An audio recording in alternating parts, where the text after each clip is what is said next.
तो देखिए, ये हमारा लिंक है innovative.mygovernment.in/essay-competition। इसको जब हम ओपन करेंगे तो देखो इस तरह का जो इंटरफेस है वो हमारे पास में खुल जाता है। ठीक है, इस तरह का जो है ये इंटरफेस रहता है। इसमें है देखो इंट्रोडक्शन है, थीम ऑफ ऐसे कंपटीशन है, गाइडलाइंस फॉर पार्टिसिपेंट है, टाइमलाइन है, उसके बाद टर्म एंड कंडीशंस हैं, क्राइटेरिया है, सर्टिफिकेशन है, अवार्ड है और पार्टिसिपेट है। इनके बारे में हम थोड़ा थोड़ा इस वीडियो में जो है सीखेंगे। तो क्या है, जो ministry of human resource development है, MHRD है हमारी, Government of India is glad to announce an essay competition for school students at secondary and senior secondary level। 4 क्लासों के लिए होगा ये, 9th 10th +1 एंड +2 उनके लिए ऐसे कंपटीशन है on the theme that is आत्मनिर्भर भारत, स्वतंत्र भारत। आत्मनिर्भर का आपको पता है क्या होता है? आत्मनिर्भर होता है सेल्फ रिलायंट।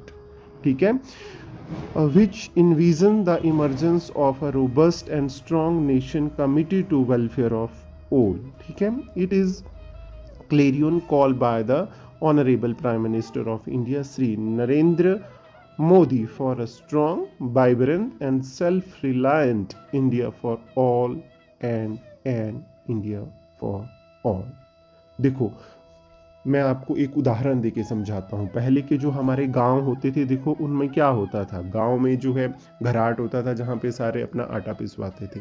ठीक है, करगा लगा होता था, गांव के जो लोग थे खुद अपना वो भेड़े पालते थे, ऊन होती थी उनके पास में, ऊन को काटते थे, अपने शॉल बनाते थे, कपास उगाई जाती थी, सूती कपड़ा बनाया जाता था, और कोल्लू होते थे तो गांव में खुद ही क्या किया जाता था, तेल निकाला जाता था। उसके बाद में सारी जो फसलें थी वो खुद उगाई जाती थी, दालें खुद उगाई जाती थी, जो पशु है खुद पालते थे तो दूध दही सब कुछ अपना होता था। मतलब एक क्या बोल सकते हैं, सेल्फ रिलायंट से थे वो, गांव की सब कुछ जो है खुद पैदा करते थे। उस टाइप का जो है ये सोच है कि हमें जो है सब कुछ खुद प्रोड्यूस करना है। आत्मनिर्भर मतलब हम सब कुछ जो है खुद बनाएं, सारी चीज़ें जो हैं हम अपने देश में खुद बनाएं। आत्मनिर्भर एंड स्वतंत्र भारत कैंपेन फोकस ऑन कि सबको जो हेल्थ फैसिलिटीज मिलनी चाहिए, सस्टेनेबल डेवलपमेंट पे हमें जोर देना है, मतलब पर्यावरण को हानि पहुंचाए बिना प्राकृतिक पदार्थों और ऊर्जा का हमने उपयोग करना है। उसके बाद में जो है जो भी प्रोग्रेस होगा उसका जो बेनिफिट है उसका सभी में इक्वल डिवीजन हो। फिर उसके बाद में कोई भी हमारी नेचुरल या ह्यूमन कैलमिटीज़ आती है, जैसे कि कोई भूकंप आ जाता है, बाढ़ आ जाती है, तो क्या हम जो मल्टीफेरियस विविध तरीकों से जो है उन चीज़ों से टैकल करने का प्रयास करें। उसके बाद में जो भी प्रोग्रेस में हमारे बैरियर हैं उनको दूर करने के लिए हम साइंटिफिक और टेक्निकल नॉलेज को ध्यान में रखते हुए वेरियस इनोवेटिव टेक्निक जो है वो अपनाएं। ठीक है, तो जो ये ऐसे कंपटीशन है इसकी जो थीम्स हैं उनके बारे में हम बात कर लेते हैं कि कौन कौन सी इसकी थीम्स हैं। तो यहाँ से थीम्स हमारी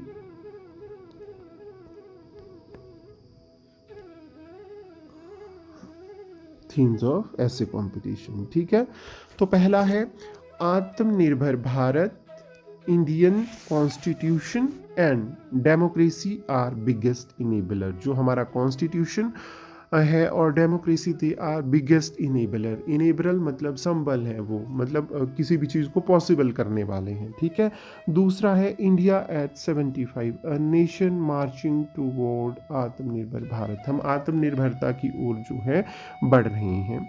आत्मनिर्भर भारत थ्रू एक भारत श्रेष्ठ भारत, आपने इसके बारे में पहले भी सुना होगा, एक भारत श्रेष्ठ भारत।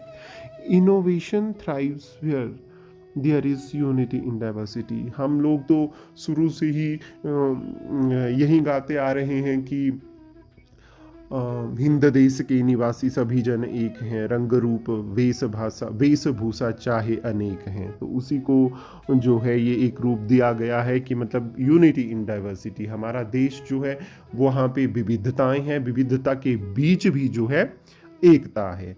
थ्रो उसको हमने एक नया नाम दे दिया है, एक भारत श्रेष्ठ भारत। ठीक है, उसके ऊपर हम लिख सकते हैं डिजिटल इंडिया फॉर आत्मनिर्भर भारत, डिजिटल इंडिया। जिसके बारे में तो सुना होगा आप लोगों ने। Opportunities on covid and beyond. देखो डिजिटलाइजेशन का मतलब है यूज़ ऑफ टेक्नोलॉजी, कंप्यूटर है, इंफॉर्मेशन टेक्नोलॉजी है, इंटरनेट है, इसका यूज़। अब देखो आजकल जो कोविड-19 की वजह से हम आप लोगों को पढ़ा पा रहे हैं, आप लोगों से कनेक्ट हो पा रहे हैं, किसके थ्रू हो पा रहे हैं? इंटरनेट के थ्रू, या जो भी हमारी टेक्नोलॉजी है, दैट ऑल मतलब ये चीज़ें जो हैं डिजिटल इंडिया के अंडर ही आती हैं, तो उसके बारे में हम लिख सकते हैं।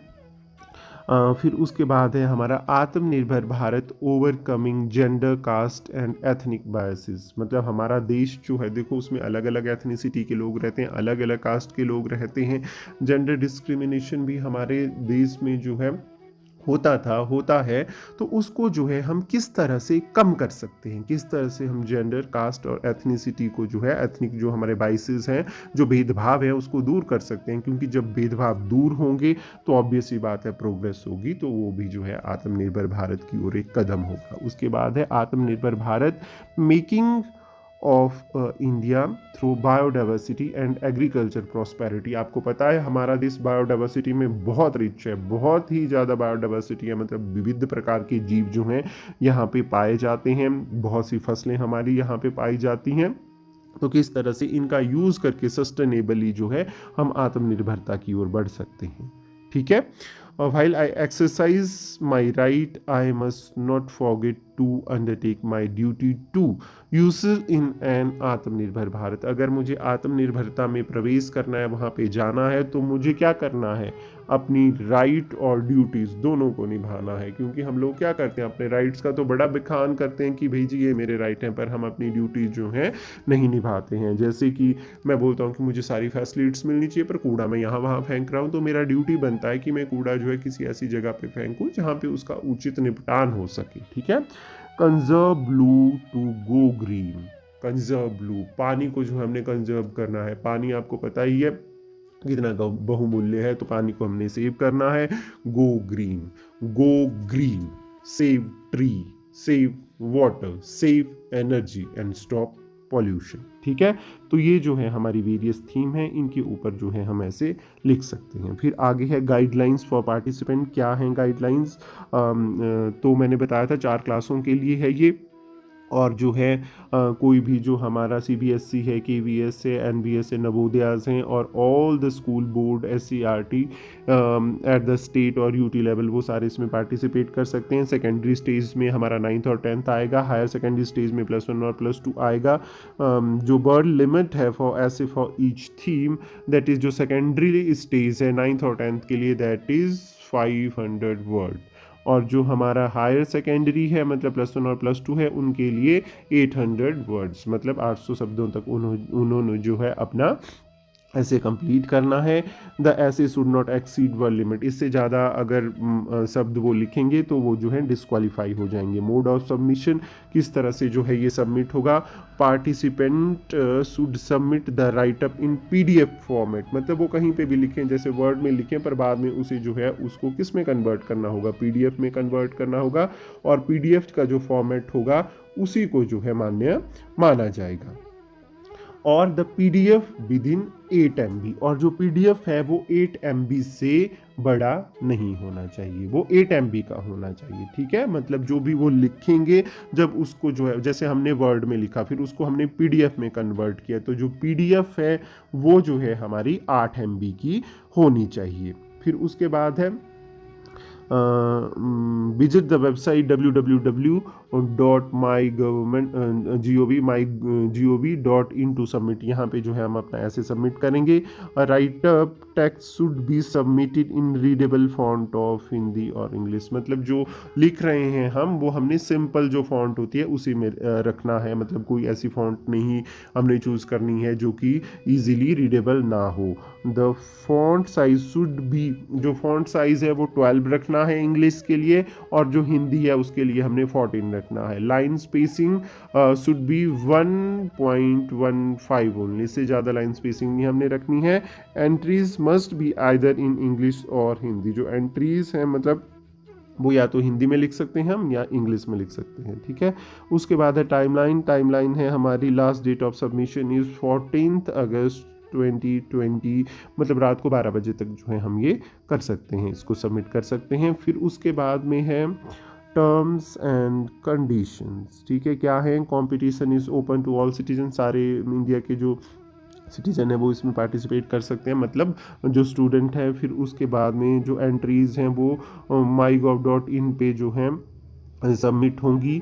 फिर और किसी भी माध्यम से जो है सबमिशन नहीं हो सकता है। एक पार्टिसिपेंट जो है सिर्फ एक बार ही एंट्री कर सकता है, वो एक से ज़्यादा बार एंट्री करेगा तो सारी एंट्रीज इनवैलिड मानी जाएंगी। The try should be original, मतलब वो खुद अपने विचारों को लिखे, किसी का कॉपी ना करे। Participant must be the same person, मतलब जो लिख रहा है वहीं भेजे, मतलब जैसे होता है ना किसी ने लिखा किसी और ने भेजा, तो इसको हम जो है प्लेजरिज्म बोलते हैं। आपके लिए, बहुत से बच्चों के लिए नया शब्द होगा, ये होता है किसी की चीज़ें चुरा देना, किसी ने लिखा और किसी और ने भेजा, तो इसको जो है प्लेजरिज्म बोलते हैं, उसको अवॉइड करना है। Essay must be original and should not violate, मतलब जो कॉपीराइट एक्ट है कि मतलब हमने कहीं से कॉपी पेस्ट किया, जैसा आजकल मैक्सिमम आप लोग कर लेते हैं ना कि कहीं से नेट से उठाया, और उस तरह से नहीं होना चाहिए। हमें अपने विचारों को जो है शक्ल देनी है, अपने विचारों को जो है हमने शब्द देने हैं, जो हम इस बारे में सोचते हैं वो हमने खुद लिखना है, ओरिजिनलिटी रखनी है इसमें। Anyone found infringing on other copyright would be, अगर मतलब हमें ऐसे लगा, जो भी इसका कंसर्न अथॉरिटीज़ है उनको लगा कि क्या बोलते हैं यहाँ पे कुछ कॉपीराइट का वायलेशन हो रहा है, कि कुछ इस तरह से हो रहा है, तो वो क्या करेंगे, जो आपका सबमिशन है या जो भी आपका एंट्री है उसको जो है डिस्क्वालीफाई कर सकते हैं। मेंशन द ऑथर नेम, मतलब जो भी हम पीडीएफ लिख रहे हैं वहाँ पे हमें कहीं भी अपना नाम या ईमेल या कुछ ऐसा साइन नहीं बनाना है। Participant is to make sure that my gov profile, जो हमारा ये my G O V profile है, is accurate and updated since MHRD would be using this for further communication. उनका जो प्रोफाइल है वो क्या होना चाहिए, बिल्कुल अपडेट होना चाहिए। This detail such as name, photo, complete postal address, email ID और फ़ोन नंबर, ये सब कुछ जो है एंटर होना चाहिए माई जी ओ वी प्रोफाइल पे। Entries with incomplete profile would not be consider, उनको कंसीडर नहीं किया जाएगा। MHRD reserve the right to cancel and amend all और एनी पार्ट ऑफ कॉम्पिटिशन, मतलब वो अमेंड कर सकता है या कैंसिल कर सकता है किसी भी चीज़ को, जो हमारा MHRD है। ठीक है, फिर उसके बाद में क्राइटेरिया क्या होगा फॉर सिलेक्शन ऑफ बेस्ट ऐसे will be taken up at 2 levels. एक तो SCRT पे, मतलब जो हम भेजेंगे अपनी स्टेट से, वो कंसर्न SCRT बेस्ट जो 10 एंट्रीज होंगी उनको आगे को देगा। द नेक्स्ट 10 ऐसे for each from each state UT will become a part of pool selected for final selection NCRT के द्वारा होगा। all the entry received within the due date will be placed before a selection committee for final selection होगी, and the decision of selection committee will be final and binding to all the contestant, मतलब जो वो choose करेंगे, जो हमारी committee होगी, वो सबको सर्वमान्य होगा। फिर उसके बाद में क्राइटेरियन ऑफ इवेल्युएशन, मतलब किस तरह से इवेल्युएशन होगी, तो जो सेंट्रल थीम होगा उसके बेसिस पर 20% होगा।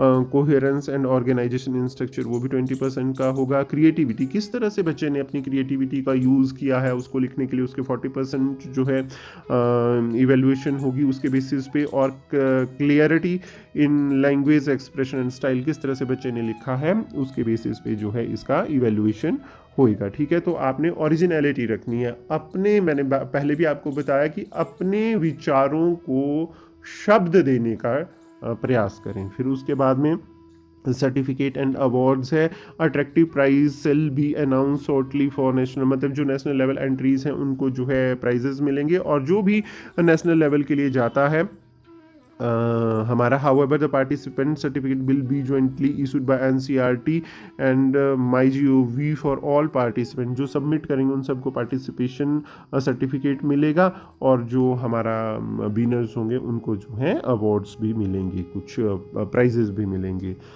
पार्टिसिपेंट यहाँ पे जो है हम लॉग इन कर सकते हैं, पर पहले हमें जो है रजिस्टर करना पड़ेगा। देखिए जो एक्सट्रीम हमारा राइट है वहाँ पे रजिस्टर है, तो यहाँ पे जो है हम रजिस्टर कर सकते हैं। रजिस्टर के लिए हमें अपना नाम डालना है, ईमेल डालनी है। यहाँ पे जो है इंडिया तो मतलब कंट्री चूज़ ही है, इसके बाद में हमें अपना मोबाइल नंबर डालना है, डेट, मंथ, ईयर, जेंडर और जो है हमारा क्रिएट अकाउंट करना है। किस तरह से होगा, चलो यहाँ पे मैं डाल देता हूँ, आपको बताता हूँ। विजय संसपाल, तो मैंने अपना डाल दिया यहाँ पे। फिर उसके बाद में सेलेक्ट जेंडर, उसके बाद में डेट जैसे मैंने डाल दी 6 मंथ, मैंने डाल दिया Feb 1990, ये डाल दिया मैंने, ठीक है। फिर इसके बाद मैं करूँगा क्रिएट अकाउंट। तो इसके बाद आएगा please enter OTP for registration. इन्होंने जो मेरी मेल है वहाँ पे एक OTP भेजा होगा, उसको जो है हमें यहाँ पे डालना है। किया, मेरी मेल जो है उसमें जो OTP था वो था 664246, ठीक है। क्रिएट न्यू अकाउंट, तो ये जो है अकाउंट मेरा बन गया है।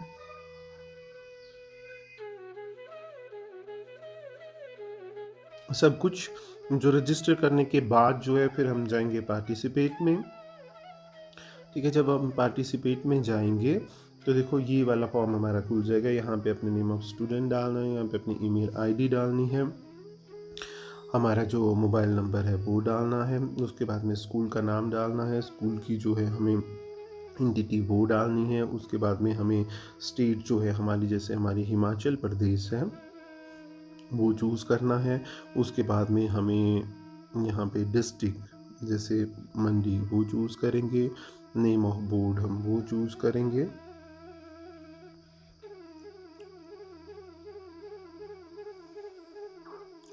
क्लास चूज़ करेंगे आपकी जो भी आपकी होगी, जैसे +1 हो गया, इस तरह से जो है।